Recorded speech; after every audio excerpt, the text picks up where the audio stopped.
지난주에 이어서 종말에 대한 부분을 한번 다시 정리를 하면 좋겠습니다. 계시록 20장 우리가 오늘 읽은 본문 가운데서는 자기 행위를 따라 책에 기록된 대로 심판을 받으리라고 말씀을 합니다. 그렇습니다. 하나님께서 하나님의 목적과 의도대로 아담과 하와를 지으셨지만 그러나 그들이 하나님과의 언약을 깨고 말씀에 순종하지 않으므로 범죄하게 되고 그들은 사망에 이르게 되었습니다. 그래야 아담의 후손으로 태어난 모든 사람은 죽어서 태어났다 영원히 죽게 되는 것입니다. 죽어서 태어났다는 의미는 육체로 난 것을 의미하는 겁니다. 그래서 영이 죽은 상태로 태어났다가 둘째 사망으로 말하는 영원한 불못에 들어가는 것이 모든 사람에게 주어진 결론적인 운명이었습니다. 그러나 그 가운데서 하나님께서 저와 여러분을 선택하시고 예정하시고 부르시고 하나님의 자녀로 삼아주신 줄로 믿습니다. 우리는 하나님의 크신 은혜를 입었다는 사실을 다시 한번 깊이 생각을 하시면 좋겠습니다. 우리는 그 은혜를 입은 자로서 하나님 앞에 나와 하나님을 예배하고 하나님의 뜻 가운데서 하루하루를 살아가려고 하는 것입니다.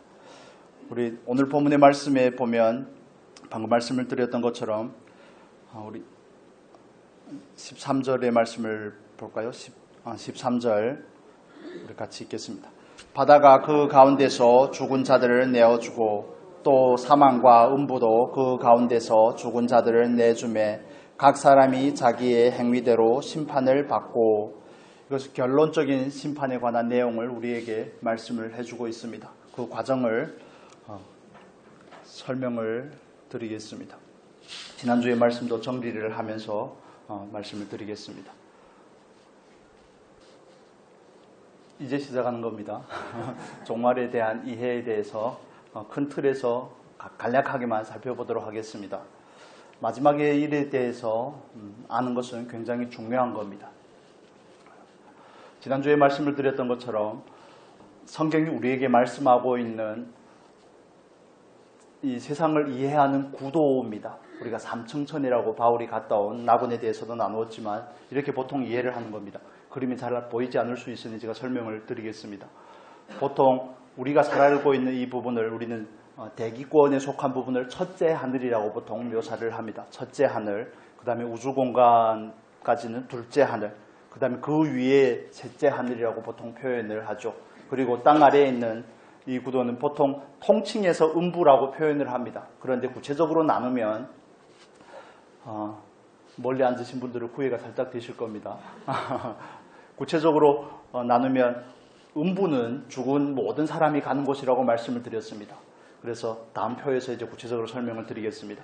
죽으면 모든 사람은 자기 죄의 대가를 감당하기 위해서 사망에 처하게 됩니다. 그래서 모두 다 음부에 가게 되는 것이 모든 사람에게 주어진 운명이었죠. 그래서 음부에 가게 되고 성경에 또 무저갱이라는 표현이 나옵니다. 무저갱은 유다서의 말씀이나 계시록의 말씀을 보면 사단과 그 졸개들을 가두는 곳이 무저갱입니다. 그냥 간략하게만 설명을 드리겠습니다. 그리고 중요한 것은 낙원입니다.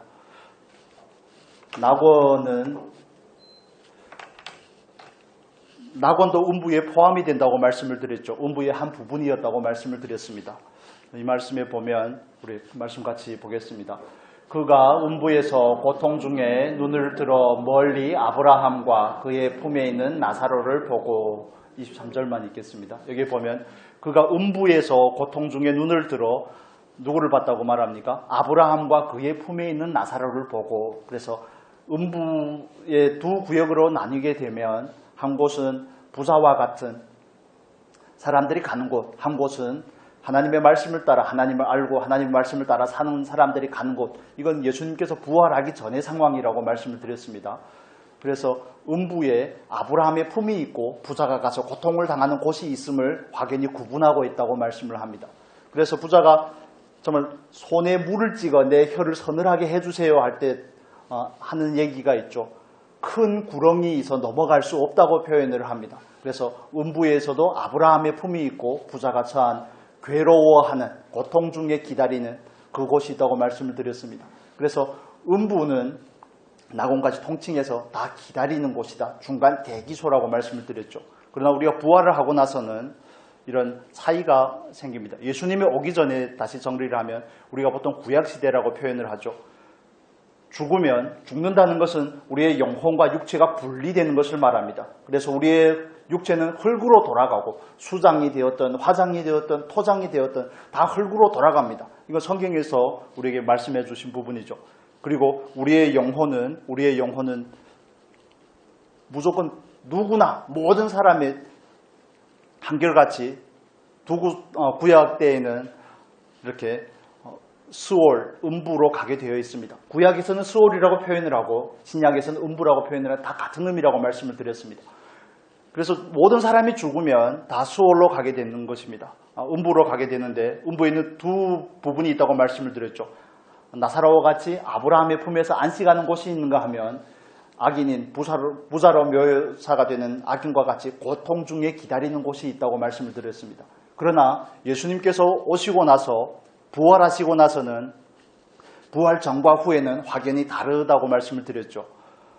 음부에는 예수님께서 오시기 전에는 음부에는 아브라함의 품과 악인이 고통당하는 곳이 있었는데 예수님께서 오시고 나서는 아브라함의 품이 낙원, 셋째 하늘, 하나님의 나라로 격상이 되었다고 말씀을 드렸습니다. 구체적인 말씀들을 제가 말씀 한 구절만 읽어드리겠습니다. 여러분 다시 찾아보기를 원하시면 계시록 2장 7절을 적으시면 됩니다. 계시록 2장 7절에 보면 이렇게 말씀을 합니다. 귀 있는 자는 성령이 교회들에게 하시는 말씀을 들을지어다. 이기는 그에게는 내가 하나님의 낙원에 있는 생명나무의 열매를 주어 먹게 하리라. 그래서 성경에서 예수님께서 부활하시고 나서 낙원을 하나님의 나라로 격상시키고 나서 예수님과 함께 부자 십자가에 못 박힌 그 강도는 어디에 있다고 말씀을 합니까? 낙원에. 내가 오늘 나와 함께 낙원에 있으리라고 말씀을 합니다. 그런데 방금 읽었던 계시록 2장 7절의 말씀에 보면 낙원에 있는 생명나무의 열매를 먹게 하리라. 이기는 자에게 주어지는 특권이죠. 그러나 생명나무의 열매는 새하늘과 새 땅에서 예루살렘 성 안에서 주어지는 일들입니다. 그래서 그냥 간략하게 이해를 하면 낙원이 셋째 하늘이고 셋째 하늘이 곧 하나님의 나라로 통칭이 됩니다. 그러나 여기서 한 단어에 대해서 이해할 필요가 있는데 우리가 말하는 천국, 천당 이런 개념들은 동양적인 개념입니다. 이해가 되십니까? 동양의 개념입니다. 마태가 기록을 할 때 유대인 성도들을 향해서 기록을 했기 때문에 하나님의 나라라는 표현이 원문에는 맞는데 하나님의 나라라는 표현을 쓰지 않고 하늘나라라고 표현을 하는 겁니다. 그 이유는 유대인들은 하나님이라는 이름, 여호와라는 이름을 입에 담는 것만으로 불경스럽게 여기기 때문에 유대인을 향하여 쓴 마태복음에서 천국이라고 표현을 한 겁니다. 그래서 사실은 하나님 나라가 맞습니다. 그런데 우리가 사용하는 한글 성경은 중국어 성경에서 처음에 참고한 부분들이 많습니다. 그래서 천국, 천당 이런 표현들은 중국어 성경을 그대로 번역을 한 겁니다. 사실은 하나님 나라가 맞습니다. 하늘나라 혹은 하나님의 나라, 통칭해서 하나님의 나라가 정확한 표현입니다. 다시 정리하면 예수님께서 부활하시기 전에는 모든 사람이 다 죽으면 음부로 내려갑니다. 음부에는 아브라함의 품과 부자가 고통당하는 그 처소가 나뉘어져 있다고 말씀을 드렸습니다. 그러나 예수님께서 부활하시고 나서 아브라함의 품이 낙원으로 격상이 되었다 이렇게 말씀을 드렸죠. 우리 말씀 한 구절 여러분 성경으로 찾아보시면 좋겠습니다. 베드로 전서 3장의 말씀을 보겠습니다. 베드로 전서 3장 19절 베드로전서 3장 19절 같이 읽겠습니다. 그가 또한 영으로 가서 옥에 있는 영들에게 선포하시니라. 아멘. 이거 예수님에 대해서 하시는 말씀입니다. 18절에 보면 그리스도께서 단번에 죄를 위하여 죽으사 의인으로서 불의한 자를 대신하셨으니 이는 우리를 하나님 앞으로 인도하려 하심이라. 육체로는 죽임을 당하시고 영으로는 살리심을 받으셨으니 그 다음에 그가라고 표현을 하는데 그는 예수님을 말씀하는 겁니다. 그래서 예수님께서 또한 영으로 가서 옥에 있는 영들에게 선포하시니라고 말합니다. 예수님께서는 죽으시고 나서 그 영혼이 어디로 갔다는 겁니까? 음부로 갔다는 겁니다. 그래서 우리가 예배 때마다 고백하는 사도신경에는 한글 사도신경에는 그 구절이 빠져 있습니다. 영어에는 예수님께서 죽으시고 십자가에서 죽으시고 3일 만에 부활하시기 죽으시고 무덤에 장사되시고 지옥에 가셨다가 그 다음에 3일 만에 부활하시고라는 이 과정 한 구절이 있습니다. 그러나 한글 성경에는 그 부분이 생략이 된 겁니다. 그래서 제가 말씀을 드리는 것은 베드로전서 3장 19절의 말씀에 근거하여 우리가 아브라함의 품이 나곤으로 격상이 되었다는 말씀의 근거가 거기에 있음을 여러분에게 말씀을 드리는 겁니다. 부활 후에는 이렇게 달라지게 되는데 그렇다면 전체적인 구원의 과정에 대해서 이해를 하면 좋겠습니다. 보통 그냥 간략하게 구약 시기는 예수님께서 오시기 전을 우리는 구약 시기라고 말하죠. 예수님께서 처음에 오셨기 때문에 초림이라고 말하는 겁니다. 처음으로 오셨다 해서 초림이라고 표현을 합니다. 그리고 예수님께서 오시고 십자가에서 죽으시고 그리고 3일 만에 부활을 하시죠. 부활하시고 나서 승천하셨습니다. 그때부터 예수님께서 죽으시고 부활하시고 승천하시고 나서부터는 교회 시대가 교회 시대라고 우리가 표현을 하는 겁니다. 예수 그리스도께서 다시 오시기 전까지는 교회 시대입니다. 은혜의 시대입니다. 지금은 곧 은혜 받을 때인 것이죠. 이 구간이 굉장히 중요한 부분입니다. 다시 말씀을 드리겠지만 그 다음에 교회 시대가 끝나갈 때쯤에 예수님께서 공중에서 나팔 소리와 함께 공중에 임하시니라 하고 데살로니가 전서에는 우리에게 말씀해 주고 있습니다. 그걸 우리는 들림을 받는다. 다른 표현은 중국어 표현에서 온 것과 원문을 번역하고 중국어 성경이나 연관이 되어서 우리가 하는 표현으로는 휴거라고 보통 표현을 하죠. 그러나 성경에는 정확하게 휴거라는 표현이 없습니다. 들림을 받는다고 표현을 하는데 들림을 받는 것을 우리는 첫째 부활이라고 말합니다. 첫째 부활. 다시 설명드리겠습니다. 첫째 부활. 그리고 7년이라는 환란이 지나고 나서 예수님께서는 공중에 강림하셨던 예수님께서는 땅에 재림하십니다. 들림을 받았던 그 성도들과 함께 땅에 재림하여서 뭐가 시작이 되는 겁니까? 천년 왕국이 시작이 됩니다. 첫 번째 들림을 받고 첫째 부활에 참여하는 사람들은 주님과 공중에서 혼인잔치를 열게 되고 혼인잔치가 이루어지고 그 다음에 예수님께서는 다시 재림하시죠. 성도들과 함께 재림하여서 천년 왕국을 시작을 합니다. 천년 왕국은 이 땅에서 이루어지는 일들입니다. 이 땅에서. 그래야 이기는 자는 예수님과 함께 뭘 한다고요? 왕노릇하리라 하고 말씀을 합니다. 온전한 공의와 사랑이 실천되는 그 하나님의 나라 에덴의 회복이 일어나는 겁니다. 가시적인 것입니다. 이것은.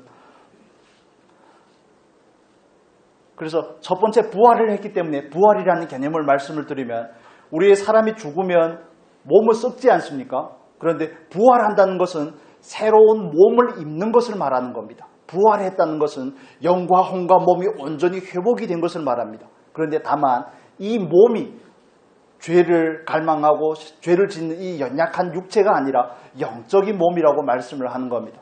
그래서 부활하셔서 예수님과 함께 재림하여서 천년 왕국에서 하나님의 나라에서 이 땅에 임한 하나님의 나라에서 다스리는 겁니다. 함께 왕노릇하리라.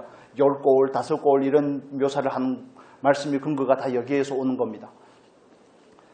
천년이 지날 때쯤의 일들은 조금 생략을 하고 천년이 지나고 나서 또다시 두 번째의 부활이 있습니다. 그 말씀이 오늘 우리가 본문으로 읽은 계시록 20장의 내용입니다. 두 번째의 부활은 첫 번째의 부활은 예수 그리스도를 위하여 순교한 자들과 그리고 믿음의 인내를 말씀을 따라서 인내하며 살았던 사람들만 첫째 부활에 참여되지만 그러나 둘째 부활 때에는 모든 사람이 들림을 받지 못한 성도와 함께 예수를 믿지 않는 모든 사람들까지 다 부활을 하게 됩니다. 다 부활을 하게 되고 그 다음에 두 결론으로 나뉘게 되죠. 새 하늘과 새 땅에 들어가는 예수를 믿은 사람들이 있는가 하면 그러지 않으면 어디로 들어간다고 말씀드렸습니까? 불못과 지옥은 같은 곳이라고 말씀드렸죠. 사망도 음부도 다 전부 불못에 들어가게 되는 겁니다. 사실 불못, 지옥은 마귀와 그 수종자들을 위해서 예비한 처소이죠. 하나님께서 준비한 곳이 아니라 사람을 위해서 준비한 곳이 아니라 마귀와 그의 수종 드는 악한 영들이 갈 곳이 무정행이었고 영원한 불못이었던 겁니다. 그런데 예수님을 믿지 않게 되고 하나님을 알지 못하는 사람들도 마귀의 종이 되어서 마귀가 가는 거처에 가게 되는 겁니다. 비참한 일입니다. 안타까운 일이죠. 그러나 저와 여러분에게도 똑같은 이런 운명이 주어졌는데 우리는 반대로 생각을 하는 겁니다. 내가 영원한 불못에 부활한 몸으로 온전한 감각과 의식이 회복된 상태로 영원한 불못에서, 왜 영원한 불못이라고 그럽니까?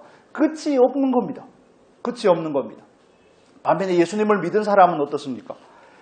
새 하늘과 새 땅, 새 예루살렘에서 하나님의 나라에서 영원한 안식과 평안을 누리는 겁니다. 우리가 찬양을 드렸던 저 높은 곳을 향하여 괴로움도 없고 슬픔도 없고 눈물도 없는 그곳에서 온전하게 주님과 함께 연합한 상태로 주님 안에서 주님을 누리고 이 세상이 줄 수 없는 그 놀라운 만족, 이 세상이 줄 수 없는 참된 평강, 그리스도 예수 안에 있는 그 평강을 누리면서 사는 것입니다. 사실 에덴에서 쫓겨나기 전에 아담과 하와의 상태가 그 상태였다고 보통 이해를 하죠. 그러나 죄를 짓고 타락한 모든 사람은 그 하나님의 놀라운 은혜와 축복을 잃어버렸습니다. 그런데 그 중에 저와 여러분도 있었지만 그러나 하나님의 은혜로 우리가 구원함을 받아 하나님의 자녀가 되고 영원한 하나님의 나라에 들어가게 될 줄로 믿습니다. 이건 놀라운 축복이고 은혜입니다. 이 부분에서 좀 생략이 된 부분이 있지만 구약 처음 사실 전체적인 구원의 과정은 에덴으로 묘사되는 하나님의 나라에서 하나님의 나라로 향하는 과정입니다. 원래 하나님의 나라에서 잘 살고 있었는데 쫓겨났잖아요. 쫓겨난 죄를 범하고 쫓겨난 그 사람들을 향한 하나님의 긍휼과 자비가 예수 그리스도를 통하여서 온전히 이루어지고 그 사람들을 다시 하나님의 나라로 데리고 가서 하나님을 예배하며 하나님을 섬기고 하나님과 함께 사는 것이 하나님의 목적입니다. 그러기 위해서 저와 여러분을 구원하신 겁니다. 그런데 다만 여기에 중요한 조건이 있다면 예수를 믿지 않는 사람들은 믿지 않는 것이 죄입니다. 하나님께서 놀라운 은혜를 베푸셨지만 성령께서 오셔서 책망한다고 요한복음에서 말씀하시죠. 죄에 대하여라 함은 저희가 나를 믿지 아니하며, 예수를 믿지 않는 사람들은 예수를 믿지 않는 것 때문에 그 죄가 사함을 받지 못하고 영원한 불못에 들어가게 되는 겁니다. 영이 가는 곳이 아닙니다. 온전한 부활의 몸을 입고 들어가게 되는 겁니다. 온전한 의식과 온전한 감각을 가지고 영원한 불못에 들어가서 정말 불에 소금치듯 하는 그곳에 들어가서 영원한 형벌의 장소에 가서 자기 죄를 따라서 자기 죄에 대한 결과를 오롯이 감당하는 것입니다. 여러분, 예수를 믿는 게 그토록 중요한 것입니다. 뭐 만화 같은 이야기냐 기상천외한 이야기를 하냐 뭐 이해를 할 수도 있겠지만, 그런데 성경이 우리에게 말씀해 주고 있는 바입니다. 하나님의 나라에서 잘 살고 있었는데 쫓겨났잖아요. 그래서 쫓겨난 그 사람들에 향한 하나님의 연민이, 하나님의 사랑이 그들을 다시 하나님의 나라로 데리고 가는 이 과정, 그게 성경이 말하는 과정입니다. 성경이 말하는 구원의 과정입니다. 구속사의 과정이죠. 이 부분을 말씀을 통해서 잠깐만 다시 살펴보겠습니다. 우리 데살로니가전서의 말씀 같이 읽겠습니다. 주께서 호령과 천사장의 소리와 하나님의 나팔 소리로 친히 하늘로부터 강림하시리니 그리스도 안에서 죽은 자들이 먼저 일어나고 그 후에 우리 살아남은 자들도 그들과 함께 구름 속으로 끌어올려 공중에서 주를 영접하게 하시리니 그리하여 우리가 항상 주와 함께 있으리라. 데살로니가 교회를 향해서 사도 바울이 쓴 서신이죠. 여기에 보면 이렇게 말씀을 합니다. 데살로니가전서 4장 16절에서 17절의 말씀은 이 장면을 묘사한 겁니다. 이 장면, 이 부분에 대한 이야기입니다. 이 부분, 예수님께서 공중에 임하실 때에 주께서 호령과 천사장의 소리와 하나님의 나팔 소리로 친히 하늘에 강림하시니, 어디에 강림하신다고요? 하늘에 강림하시리니 그때 그리스도 안에서 죽은 자들이 먼저 일어나고 예수를 믿다가 이미 돌아가신 분들이 먼저 일어나고, 모든 예수 믿고 돌아가신 분들이 아니라 주를 위해서 하나님의 말씀대로 살았던 사람들, 그냥 이렇게 간략하게만 설명을 드릴게요. 그 사람들이 먼저 일어나고 그 다음에 누가 일어난다고요? 그 후에 우리 살아남은 자들도 예수를 믿고 있는데 신실한 자들이 주님과 함께 일어나서 끌어올려 공중에서 주를 영접하게 된다고 말씀을 합니다. 사실 한 번 죽는 것은 모든 사람에게 정해진 일이죠. 그런데 그 후에는 뭐가 있다고요? 심판이 있습니다. 믿지 않는 사람들은 이미 심판을 받은 것입니다. 하나님께서 보내신 자 예수 그리스도를 믿지 아니함으로 이미 정죄를 받고 심판을 받은 것입니다. 그렇다면 한 번 죽는 것은 사람에게 정해진 일인데 그 후에 심판이 있으리라고 할 때 그 심판에 대해서 저와 여러분이 생각해야 될 기준은 이 부분입니다. 뭘로 심판을 받는다고요? 우리는 행위로 심판을 받는 겁니다. 그리스도인들은 행위로 심판을 받습니다. 믿지 않는 사람들은 이미 심판을 받은 겁니다. 믿지 아니함으로 심판을 받은 것이고, 그래서 우리에게 있어서 중요한 것은 예수를 믿고 나서 어떻게 살 것인가, 어떻게 행하면서 살 것인가가 저와 여러분에게 그만큼 중요한 것입니다. 믿는다는 말은 행함이 포함이 되는 표현입니다. 믿는다는 것은 순종이 전제되는 것을 믿음이라고 우리가 표현을 합니다. 그래서 영혼 없는 몸이 죽은 것과 같이 행함이 없는 믿음도 죽은 것인 겁니다. 그래서 우리가 하나님을 믿습니다라는 것은 그 믿음에는 행함이 포함이 되어 있는 것입니다. 이렇게 이해를 하셔야 됩니다. 그래서 저와 여러분이 주님 앞에 가서 받게 되는 그 심판의 기준은 무엇이라고요? 행함입니다. 우리의 행위입니다. 그렇기 때문에 예수를 믿고 나서 어떻게 살 것인지 그냥 종교적으로 생활하는 것이 아닙니다. 예배에 참여하고, 물론 다 가장 기본적이고 가장 중요한 부분들이지만, 그런데 이런 걸 말고 저와 여러분의 일상에서 어떻게 살 것인지가 중요한 부분이죠. 그래서 여기 보면 계시록 우리 19장 7절에서 8절 같이 읽겠습니다. 우리가 즐거워하고 크게 기뻐하며 그에게 영광을 돌리세. 어린 양의 혼인 기약이 이르렀고 그의 아내가 자신을 준비하였으므로 그에게 빛나고 깨끗한 세마포 옷을 입도록 허락하셨으니 이 세마포 옷은 성도들의 옳은 행실이라 하더라. 아멘. 여기서 말씀을 하는 것처럼 지금 방금 이 이야기를 하고 있는 겁니다. 잘못 눌렀네. 우리가 첫째 부활에 참여하게 되는 사람들의 그 기준은 장차에 결론적으로도 행위를 따라 심판을 한다고 했지만, 우리가 하나님 앞에서 그 혼인잔치에 참여할 수 있는 사람의 기준도 뭐라는 겁니까?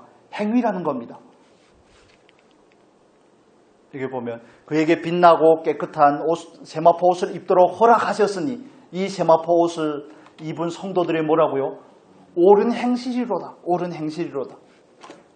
말씀을 이해를 돕기 위해서 다른 말씀을 보도록 하겠습니다. 여기까지 먼저 정리하고 가면, 예수를 믿는 사람은 장차 어떻게 심판을 받는다고요? 어떻게, 무엇을 근거로 들림을 받고 무엇을 근거로 심판을 받는다고요? 행위입니다. 행위. 죄를 지으면 물론 회개할 수 있습니다. 그건 저와 여러분에게 주어진 특권이죠. 그러나 죄를 멀리하려고 해야 됩니다. 그러나 죄와 싸우려고 해야 됩니다. 죄를 범하지 않으려고 해야 됩니다. 가령 죄를 범하였다면 회개하셔야 됩니다. 사람에게 죄를 내가 범한 죄로 인하여서 사람에게 상처가 되었다면 반드시 보상해야 됩니다. 사과를 하든지 그 사람이 만족할 수 있을 때까지. 우리는 행위를 따라서 심판을 받게 되는 겁니다. 그래서 에베소서 2장 10절에 이렇게 말씀을 합니다. 우리 같이 읽겠습니다. 우리는 그가 만드신 바라 그리스도 예수 안에서 선한 일을 위하여 지으심을 받은 자니 이 일은 하나님이 전에 예비하사 우리로 그 가운데서 행하게 하려 하심이라. 하나님께서 저와 여러분을 새로운 피조물로 만드신 목적에 대해서 말씀을 하는 겁니다. 더 멀리 에덴으로 돌아가면 하나님께서 최초의 사람을 만드신 목적, 저와 여러분을 예수 그리스도 안에서 구원하여 새로운 피조물이 되게 한 목적, 자기를 위해서 살려고 만든 것이 아니라는 겁니다. 창조의 목적은 뭐라고요? 선한 일을 위하여 지으심을 받은 자니. 그래서 우리가 구원을 받고 선한 일을 행하는 것, 성도의 옳은 행실을 가지는 것은 하나님의 목적대로 살아드리는 삶입니다. 다른 표현으로 하면 하나님의 기쁨이 되는 삶이죠. 하나님께 영광이 되는 삶을 말하는 겁니다. 즉 다르게 표현을 하면 하나님의 영광을 위해서 산 사람만이 첫째 부활에 참여할 수가 있고 혼인잔치에 들어갈 자격이 주어지는 것입니다. 그게 옳은 행실이고 하나님의 창조의 목적에 부합되기 때문에 그렇습니다. 그래서 우리가 마태복음의 말씀을 보면 이렇게 말합니다. 같이 읽겠습니다. 사람이 등불을 켜서 말 아래 두지 아니하고 등경 위에 두나니 이러므로 집안 모든 사람에게 비치느니라. 이같이 너희 빛이 사람 앞에 비치게 하여 그들로 너희의 착한 행실을 보고 하늘에 계신 너희 아버지께 영광을 돌리게 하라. 착한 행실과 영광은 이어져 있다는 사실을 이해하셔야 됩니다. 우리가 하나님의 뜻을, 우리를 재창조하신, 우리를 구원하신, 새로운 피조물 되게 하신 하나님의 목적은 뭐라고요? 선한 일을 행하게 하는 것. 계시록의 표현을 따르면 옳은 행실을 갖게 하는 것. 옳은 행실. 마태복음의 표현을 따르면 우리가 착한 행실을 할 때만이 우리가 하나님께 뭐가 된다고요? 영광이 된다는 겁니다. 우리의 착한 행실을 그들이 보고 하나님께 영광을 돌리는 겁니다. 그래서 우리가 착한 행실을 가지고 또 선한 일을 행하는 것, 성도의 옳은 행실을 갖는 것은 그리스도인에게 있어서 목적이 되어야 됩니다. 삶의 존재의 의미가 되어야 되는 겁니다. 목적이 되어야 됩니다. 그리스도인으로 부름을 받았다는 것은 그냥 그리스도인이라는 이름을 가지고 사는 것을 말하는 거 아닙니다. 이름에 부합하게 사는 겁니다. 안디옥에 있던 성도들이, 우리가 사도행전을 통해서 나누지 않았습니까? 안디옥에 있는 성도들을 보고 이방인들이 너희들은 그리스도인이구나. 왜 그리스도인입니까? 예수를 닮았기 때문에 그렇습니다. 그들의 삶에서 예수 그리스도가 보여지기 때문에 그렇습니다. 그래서 저와 여러분에게 똑같이 구원을 받은 저와 여러분에게 요구되는 바도 마찬가지입니다. 우리는 선한 일을 위하여 지음을 받았습니다. 우리는 착한 행실을 통하여서 하나님께 영광을 돌리는 삶으로 부름을 받았습니다. 저와 여러분은 옳은 행실이라는 그 결론적인 근거를 가지고 하나님의 나라에서 주님께서 공중에 재림하실 때, 공중에 강림하실 때 우리는 주님과 함께 그 혼인잔치에 참여하게 되는 것입니다. 여러분 그 기대와 소망 가운데 사십니까? 그걸 목적하고 사십니까? 선한 행위가 없으면, 착한 행실이 없으면, 하나님께 영광이 되는 삶을 살지 않으면 우리는 그냥 그리스도인이라는 이름은 가지고 있지만 행위에서는 들어갈 자격을 얻지 못하는 것입니다. 이걸 좀 심각하게 생각을 하셔야 됩니다. 마태복음 7장에서는 뭐라고 말합니까? 물은 나더러 주여 주여 하는 자마다 다 하나님의 나라에 들어가는 것이 아니라고 말하는 겁니다. 그건 구원을 향한 말씀이 아니라 하나님의 잔치에 참여할 수 없다는 겁니다. 하나님의 나라 천년 왕국에서 주님과 함께 왕도를 할 수 없다는 겁니다. 주님께서 뭐라고 말씀하십니까? 나는 너희를 도무지 알지 못하노라. 도무지 알지 못하노라. 하나님의 뜻대로 살지 않았기 때문에 그렇습니다. 하나님과 연합된 삶을 살지 않았기 때문에 그렇습니다. 그래서 우리가 그리스도인으로서 선한 행실을 행하면서 사는 삶의 준엄함에 대해서 이해를 하셔야 됩니다. 대충 살고 아무렇게나 살아도 되는 것이 아닙니다. 물론 육신이 연약하기 때문에 죄를 범할 수밖에 없죠. 그게 저와 여러분에게 주어진 우리의 실력입니다. 어쩔 수 없지만 그러나 어떻게 하든지 죄와 싸워서 이기려고 해야 되고 죄를 멀리해야 되고 바른 삶을 살고자 하는 추구의 정신을 가지고 살아야 되는 것이 우리를 향한 하나님의 뜻이라는 것입니다. 우리를 향한 하나님의 목적이라는 겁니다. 그래서 이 부분에 대해서 우리가 정말 깊이 받았으면 좋겠습니다. 나는 과연 그리스도인이 맞는가? 그리스도인이라면 나는 정말 선한 삶을 살고자 하는 것입니까? 나의 생각이나 나의 말이나 모든 행위에 있어서 하나님을 드러내는 삶, 하나님께 영광이 되는 삶을 살고자 하는 것입니까? 그렇지 않으면 나의 삶에는 온통 나뿐인가? 내 계획, 내 생각, 내 추구, 내 목적 온통 나뿐인가? 아니면 나는 그나마 좀 하나님을 의식하면서 사는가? 여러분 과속해서 가다가 신호등이 있으면 신호등을 뭐 합니까? 속도를 줄이게 되는데 왜 줄입니까? 벌금이 무서워서 이렇게 말씀하시면 안 됩니다. 과태료 때문에 줄이는 것이 아니라 신호등이 있다는 것을 의식하기 때문에 줄이는 겁니다. 저와 여러분이 그리스도인으로 산다는 것도 마찬가지죠. 육신의 연약함 때문에 폭주할 수 있다니까요. 정말 악한 모습들이 드러날 수가 있습니다. 저도 오늘 예배드리기 전에 악한 모습이 드러나서 얼마나 회개를 했는지 모릅니다. 사과도 하고 회개를 했습니다. 와이프한테. 이런 부분들, 약함이 전제가 된 것은 정말 안타까운 일이지만 그러나 그게 저와 여러분의 실력인데 어떻게 하겠습니까? 그러나 그 마음의 중심을 말씀을 드리는 겁니다. 그 마음의 경향성을 말씀을 드리는 겁니다. 정말 착한 삶을 살려고 하십니까? 먹든지 마시든지 하나님의 영광을 위해서 살고자 하는 그 마음이 있습니까? 그 추구를 가지셨습니까? 자녀를 양육함에 있어서 모든 일상에서 나는 정말 하나님께 영광이 되는 삶을 살아야 되겠구나. 회사에서나 가정에서나 모든 대인관계 가운데서 그것을 목적하고 있는가를 살펴주셔야 되는 겁니다. 그것이 없으면 우리는 삶을 구체적으로 다시 점검을 해봐야 되는 겁니다. 그것이 없으면 잘못 사는 겁니다. 그것이 없으면 선한 행위의 삶을 살지 못하면 우리는 주님의 나라에 들어갈 자격을 가장 기본적인 자격입니다. 누가 들어갈지야 누가 어떻게 알겠습니까? 우리는 다만 그 소망 가운데서 주님을 만날 신랑 되신 예수 그리스도를 만날 그날을 기약하는 겁니다. 죄송하지만 눈에 보이는 남편이 진짜 남편이 아닙니다. 이 땅에서만 남편이죠. 잘하셔야 됩니다. 이 땅에서 남편에게 잘하는 사람이 장차 우리의 진짜 남편이신 예수 그리스도가 올 때 그 남편을 맞이할 자격이 주어지는 줄로 믿습니다. 자매님들 아시겠습니까? 남편에게 잘하셔야 됩니다. 남편에게 잘하셔야 됩니다. 어쩌다 여기까지 갔네요. 그래서 이 말씀 다시 말씀드리면, 그렇다면 예수님께서 말씀하신 사람이 등불을 켜서 밝게 빛나는 그 비치는 빛을 선한 행실로 묘사한 거 아닙니까? 그렇다면 그 선한 행실은 어디에서 나오는 겁니까? 기름에서 나오는 겁니다. 기름에서 나오는 겁니다. 기름이 있어야지 빛이 있고 비치고 선한 행실인 것이죠. 성도의 옳은 행실도 어디에서 나오는 겁니까? 기름이 있어야 됩니다. 그래서 갈라디아서는 우리에게 이렇게 말씀을 합니다. 답은 간단합니다. 답은 간단합니다. 우리가 실천하지 못해서 그렇죠. 우리 같이 읽겠습니다. 내가 이르노니 너희는 성령을 따라 행하라. 그리하면 육체의 욕심을 이루지 아니하리라. 육체를 따라 행하면 죽고 뭐하고 그런 많은 말씀들이 있지만 결론은 간단합니다. 뭘 따라 행하라고요? 성령을 따라 행하라. 성령을 따라 행하라. 여기서 말하는 행하라는 것은 성령과 함께 걸으라는 겁니다. 성령의 임재 가운데서 살라는 겁니다. 성령님과 동행하라는 겁니다. 자기 혼자 떨어져서 독고다이 하지 말고 성령님과 함께 하라는 겁니다. 죄송합니다. 일본말을 썼네요.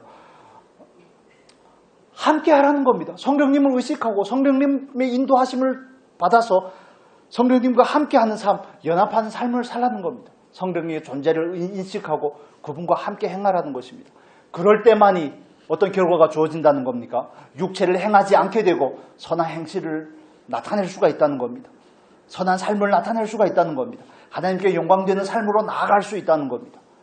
여러분, 그러기 위해서 우리가 먼저 하나님 앞에 이런 부분들에 대해서 인정을 하셔야 됩니다. 하나님 앞에서 선한 행위를 따라서 사는 삶이 얼마나 중요한지, 그것이 저와 여러분의 영원한 운명을 결정하기 때문에 그렇습니다. 그래서 살아있음이 기회라고 말하는 겁니다. 우리의 영광 몸이 분리되고 우리가 죽은 다음에는 아무리 후회해도 소용이 없습니다. 살아 돌아올 수가 없습니다. 기회가 주어지지 않습니다. 간혹 우리가 주변에 임사 체험을 한 사람들의 경험을 듣지만 그들에게 하나님께서 왜 그런 경험을 하게 하셨을까요? 그들로 하여금 이 세상이 전부가 아니라는 사실, 영원한 나라가 있다는 사실, 영원한 나라를 준비하며 살아야 된다는 사실과 그 주변 사람들에게 간증함으로 말미암아 우리에게도 똑같은 진리를 가르치기 위함이 아니겠습니까? 가르치기 위함이 아니겠습니까? 여러분에게 있어서 무엇이 더 중요한 겁니까? 장막집이 더 중요합니까? 아니면 영원한 하나님의 나라가 더 중요합니까? 이런 부분들에 대해서 바른 가치를 가지셔야 됩니다. 눈에 보이는 것은 전부가 아닙니다. 눈에 보이는 것은 영원한 것이 아닙니다. 여러분 집에 돌아가셔서 빅뱅의 노래를 한번 들어보셨으면 좋겠습니다. 영원한 건 절대 없어. 그 가사 중에 한 부분입니다. 영원한 건 절대 없습니다. 눈에 보이는 모든 것은 다 가짜입니다. 다 지나가게 되어 있습니다. 그러나 하나님께서 저와 여러분에게 진정으로 주고자 하는 것은 영원한 하나님의 나라입니다. 그 안에서 하나님과 함께 하나님께서 원하시던, 하나님께서 목적하셨던 그 에덴의 삶의 온전한 회복입니다. 하나님과 함께하며 하나님을 섬기며 하나님 안에서 온전한 누림을 갖는 그 삶. 그러나 우리가 이 세상에서 눈에 보이는 것이 전부라고 생각하는 그때부터 우리는 소망을 잃어버리고 이 세상 것에 집착하게 됩니다. 여러분은 무엇에 집착하시는지를 살펴보셨으면 좋겠습니까? 명예입니까? 욕망입니까? 쾌락입니까? 아니면 돈입니까? 이 세상에서 눈에 보이는 그 무언가입니까? 그런 것들이 필요할 수는 있지만 목적이 될 수는 없습니다. 필요가 될 수 있지만 목적이 될 수는 없습니다. 그건 필요한 것이지 목적이 아닙니다. 그건 수단입니다. 목적이 아닙니다. 바른 분별을 가지셨으면 좋겠습니다. 영원한 하나님의 나라가 있다는 사실을 믿으시고 그 나라에서 저와 여러분의 영원한 운명이 결정이 될 텐데 그 운명을 결정하기 위해서 오늘날 그리스도인으로 살아가는 저와 여러분이 선한 행실을 가지는 것이 얼마나 중요한지를 인식을 하시고 나는 과연 선한 행실을 가지고 있는가? 나는 과연 하나님께 영광된 삶을 추구하고 목적하는가? 그 부분에 대해서 바르게 분별을 해보셨으면 좋겠습니다. 점검하셔야 됩니다. 나는 그렇게 살고 있는가? 그렇게 살지 못하고 있다면 방향을 돌리셔야죠. 하나님께로 방향을 돌리셔야죠. 영원한 나라에 가서 부끄러운 수치를 당하지 않으려면 방향을 돌리셔서 하나님을 다시 바라고 하나님을 목적하는 삶으로 나아가야 되지 않겠습니까? 그러기 위해서 우리가 어떻게 하면 영광스러운 삶으로 나아갈 수 있습니까? 성령을 따라 행하셔야 됩니다. 성령을 따라 행하셔야 됩니다. 나로는 하나님의 말씀을 온전히 지킬 수가 없습니다. 그렇기 때문에 예수 그리스도께서 부활하시고 승천하시고 나서 우리에게 무엇을 주신 겁니까? 누구를 보내주신 겁니까? 보혜사 성령을 우리에게 보내주셨습니다. 우리 안에 거하시고 우리와 함께 하시는 그분, 우리를 어디로 인도하시기 위해서? 진리 가운데로 인도하시기 위해서, 진리를 따라 살게 하기 위해서, 하나님의 말씀대로 분별하며 살 수 있는 그 율법의 요구를 이루어드리는 삶으로 우리를 나아가게 하기 위해서 성령님은 오늘도 우리 안에서 말할 수 없는 탄식으로 우리를 위해서 기도하고 계십니다. 나를 어떻게 하면 온전한 그리스도인이 되게 할 것인지, 어떻게 하면 내가 하나님의 창조의 목적을 따라서 하나님의 영광을 위해서 착한 행실, 옳은 행실을 가지고 살 수 있게끔 하기 위해서 그분은 우리보다 무척이나 안타까워하십니다. 그런데 우리는 스스로의 삶과 스스로의 행실들을 돌아보지 않고 점검하지 않고 회개하지 않고 전혀 무관심으로 일관한다면 성령께서 우리 안에 거하시는 그 이유가 어떤 그 이유와 목적이 훼손되는 거 아니겠습니까? 그래서 사도 바울은 뭐라고 말합니까? 성령을 소멸하지 말라고 말합니다. 성령께서 우리에게 말씀을 들을 때, 기도할 때, 성경을 읽을 때, 묵상할 때, 우리에게 말을 걸어올 때마다, 내 양심 안에서 말을 걸어올 때마다 그걸 외면하지 말라는 겁니다. 돌이키고 말씀 앞에 부복하고 엎드려 회개하라는 겁니다. 말씀으로 돌아가라는 겁니다. 성령께서 성령을 따라 행하는 삶으로 나아가라는 겁니다. 성령을 따라 행하지 않으면 영원한 하나님의 나라를 유업으로 받을 수 없다고 말씀을 합니다. 정말 그 불을 통과하는 것 같은 거 고통이 있다고도 말씀을 합니다. 여러분, 하나님 앞에서 정말 근신하게 깨어있는 저와 여러분이 되었으면 좋겠습니다. 우리에게 주어진 날이 얼마나 될 것 같습니까? 얼마나 될까요? 정말 나를 계수하는 은혜가 있었으면 좋겠습니다. 정말 하나님 앞에서 분별해 보셨으면 좋겠습니다. 나는 무엇을 목적하고 있는가? 영원한 하나님의 나라인가? 그 나라에 들어가서 주님과 함께할 그 영원한 삶이 나에게 목적이 되어 있는가? 이 땅에서 누리는 것이 정말 보잘것없는 햇빛 앞에 반딧불과 같은 그것을 목적하고 있는가? 잠깐인 것이 모든 열정과 모든 정열을 쏟아붓고 있는가? 이 땅에서 누릴 건 누리셔야 됩니다. 그렇지만 그걸 목적 삼지 않으셔야 됩니다. 그것을 통해서 하나님께서 우리에게 주실 영원한 만족을 기대하셔야 됩니다. 그리스도 안에 있는 그 참된 만족. 여러분, 그래서 저와 여러분은 성령을 따라서 행해야 되는 겁니다. 성령을 따라 행하기를 힘써야 되는 것입니다. 어떻게 하면 성령을 따라 행할 수가 있습니까? 그렇다면 어떻게 하면 성령을 따라 행할 수가 있습니까? 성령을 따라 행하기 위해서는 성령께서 다르게 표현을 하겠습니다. 저와 여러분이 성령과 커뮤니케이션이 되어야 됩니다. 커뮤니케이션이 되어야 됩니다. 성령께서 우리에게 말을 걸어올 때 우리가 그걸 인지할 수 있어야 됩니다. 많은 부분에 우리는 성령의 감동을 소멸합니다. 그렇기 때문에 환경을 통하여서 우리에게 말씀하시고 말씀을 통해서 말하고 설교 가운데 말하고 기도할 때 우리에게 감동을 주고 인간관계 가운데서 그 누군가 툭툭 던지는 한마디가 하나님께서 성령을 통하여서 나에게 하시는 말씀인데 우리는 그걸 도외시하죠. 그 부분들에 집중하지 않습니다. 그걸 온전하게 하나님의 말씀이라고 캐치하지 못합니다. 정말 저와 여러분이 하나님 앞에서 성령님과 온전한 교제가 있기를 예수님의 이름으로 축복합니다. 그러기 위해서 우리는 뭘 해야 됩니까? 그러기 위해서 성령님과 온전한 교제가 있기 위해서 우리는 일상에서 무엇을 해야 될까요? 어떻게 성령을 따라서 행할 수 있을까요? 많은 부분들이 있지만 제가 적용을 드리겠습니다. 첫 번째는 기도로 하루를 시작하는 겁니다. 기도하면 늘 하루의 삶을 하나님께 맡기는 겁니다. 성령님께 맡기는 것입니다. 하루의 일과 모든 만남을 하나님께 맡기고 하루를 시작하는 겁니다. 그래서 저와 여러분은 영혼을 향한 소망을 가지고 살지만 사실은 오늘이라는 24시간을 사는 겁니다. 1440분으로 사는 겁니다. 24시간이라는 그 시간만 저와 여러분에게 주어진 오늘이라는 삶이고 거의 영원이라는 삶입니다. 내일이 우리에게 올지 안 올지는 아무도 알 수 없습니다.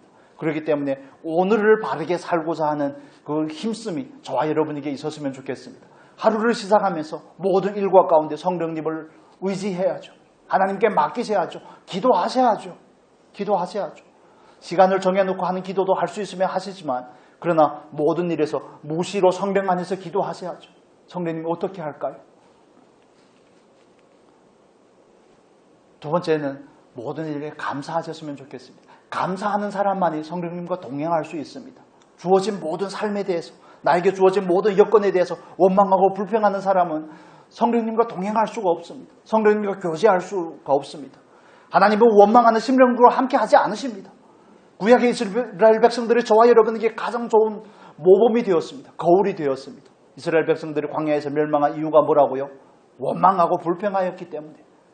그들은 광야에서 정말 맥없이 쓰러져 갔습니다. 그래서 우리의 일상에서 모두 원망과 불평을 몰아내고 정말 모든 일에 하나님 앞에 감사하셨으면 좋겠습니다. 감사의 구체적인 조건들을 찾아보셨으면 좋겠습니다. 없는 것 때문에 불평하지 마시고 나에게 이미 주어진 것 때문에 감사를 찾아보셔야 됩니다. 찾고자 하는 사람에게만 보입니다. 그러지 않으면 하나님께서 그토록 많이 주었지만, 그렇게 많이 주시고 은혜를 베푸셨지만 감사하려고 하지 않는 사람은 하나도 찾을 수 없습니다. 감사하지 않으면 누릴 수가 없습니다. 누림이 없는 삶은, 감사 안에서 누리는 삶만이 성령님과 함께하는 삶을 경험할 수가 있습니다. 원망하고 불평하는 심령 가운데 성령의 임재를 찾아볼 수가 없음에 대해서 이해를 하셨으면 좋겠습니다. 그리고 한 가지 더 적용을 드리면 하나님께 묻고 행하셨으면 좋겠습니다. 모든 일에 있어서 하나님께 물으시기를 축복합니다. 그리스도인에게 있어서 굉장히 중요한 자세라고 이해가 됩니다. 모든 일에 물으셔야 되는 겁니다. 조금 성장했다고 아는 척 하시면 안 됩니다. 조금 뭘 하나님의 말씀에 대해서 이해를 한다고, 종말에 대한 지식이 있다고, 말씀에 대한 다른 지식을 가졌다고 착각하시면 안 됩니다. 물으셔야 됩니다. 묻는다는 것은 그분이 나의 주인이기 때문에 묻는 겁니다. 하나님의 뜻대로 살기 위해서 묻는 겁니다. 내 마음대로, 정말 일말이라도 내 마음대로 안 하겠습니다. 하나님, 주님께서 나의 주인이시기 때문에 내 모든 주권은 주님께 있습니다. 그렇기 때문에 주님을 묻는 겁니다. 무엇을 기도할지, 무엇을 말할지, 하루의 삶을 어떻게 경영할지 다 묻고 행하는 겁니다. 혼자서 마음대로 결정하지 마십시오. 혼자서 결정은 해놓고 마지막에 주님 앞에 가서 그 일이 틀어지면 기도하는 게 많은 그리스도인들의 삶에서, 때론 저와 여러분의 삶에서 나타나는 모습입니다. 자기가 온갖 엉망으로 만들어 놓고 하나님 앞에 나와서 하나님 이걸 좀 바르게 해주시라고. 물론 물어도 잘 모를 때가 있습니다. 그러나 묻는다는 그 행위 자체에서 우리가 점검해야 될 것은 우리의 마음의 중심인 겁니다. 나는 과연 그분을 그만큼 존중하고 있느냐 하는 것이죠. 나는 과연 성령님을 존중하고 있느냐, 성령의 인도함을 받기를 원하느냐, 성령으로 행하기를 원하느냐 하는 그 중심의 문제인 것입니다. 여러분 꼭 물으셨으면 좋겠습니다. 여러분 일상에서 뭘 할 때 잘 모르면 남편이나 아내나 주변 사람들에게 묻지 않습니까? 나의 무능함을 인정하고 성령을 물으실 수 있는 저와 여러분이 되었으면 좋겠습니다. 들리지 않더라도 물으셔야 됩니다. 묻는다는 것은 커뮤니케이션을 시작할 준비가 되었습니다라는 건 마음의 태도입니다. 그럴 때마다 성령께서 저와 여러분에게 말을 걸어오실 줄로 믿습니다. 물으시고 듣고자 하십시오. 하나님의 뜻이 아니라면 아무것도 하지 않겠습니다라는 이런 배짱이라고 표현을 하겠습니다. 그런 배짱을 가져보셨으면 좋겠습니다. 여러분에게 조금이나 도움이 될지 몰라서 그냥 예시를 드리면, 원고를 보지 않고 설교를 하는 건 굉장히 어려운 일이었습니다. 저에게 있어서. 그 원고를 타이핑하고, 전 물론 처음부터 마지막까지 토시 하나 빼지 않고 다 치는 스타일은 아니었지만 그 어느 정도의 큰 틀을, 요즘도 준비를 하긴 하지만 그걸 설교하기 위해서 그걸 준비하는 과정이 무척이나 힘들었습니다. 글도 잘못 쓰는데 그걸 써야 되지 않겠습니까? 그런 과정들이 힘들었는데, 그런데 언젠가부터 그걸 준비를 해야 됩니다. 해야 되는 것이 전제지만, 그러나 그걸 의지하지 않기 위한, 그걸 내려놓기 위한 과정에서는 얼마나 힘들었는지 모릅니다. 그걸 내려놓으면 말할 수 없을 것 같은, 말할 것이 없을 것만 같은 그런 생각들이 드는 것이죠. 그래서 제가 한 말이 다 성령을 따라서 했다는 이런 말이 아니라 마음의 중심을 말씀을 드리고자 하는 것입니다. 내가 정해놓은 이 설교라는 틀에 하나님을 가두지 않겠습니다라는 이런 마음이 중심인 것이죠. 그런 걸 깨닫고 나서 하나님 앞에 죽이 되든 밥이 되든 설교를 못하더라도 그냥 하겠습니다. 한 번도 못하게 한 적은 없는데 죽을 수게 한 적은 많습니다. 겸손케 하시려는 하나님의 손길이라고 이해가 되지만 그냥 예시를 든 겁니다. 여러분도 마찬가지입니다. 하나님의 뜻이라면 실패해도 좋습니다라는 마음을 가져보시면 마음이 무척이나 평안할 겁니다. 내 욕망 때문에 전전긍긍하지 마시고 하나님을 온전히 의뢰하셨으면 좋겠습니다. 겸손한 마음으로 하나님 앞에 나아가서 그분을 물으시기를 바랍니다. 여러분 기도로 하루를 시작하고 기도로 하루를 맡기면서 시작하는 저와 여러분의 삶이 되었으면 좋겠습니다. 그리고 적극적으로 감사를 찾고서 해보십시오. 감사하는 것이 하나님의 뜻입니다. 감사하는 심령에 성령의 임재와 동행이 있음을 믿으시고 또 모든 삶에서 주님을 의뢰하고 물으시기를 축복합니다. 정말 겸허한 마음을 가지고 물으시는 저와 여러분이 되었으면 좋겠습니다. 자녀들을 어떻게 양육할까요? 어느 학교에 보낼까요? 어떤 전공을 하게 할까요? 어떤 직업을 갖게 할까요?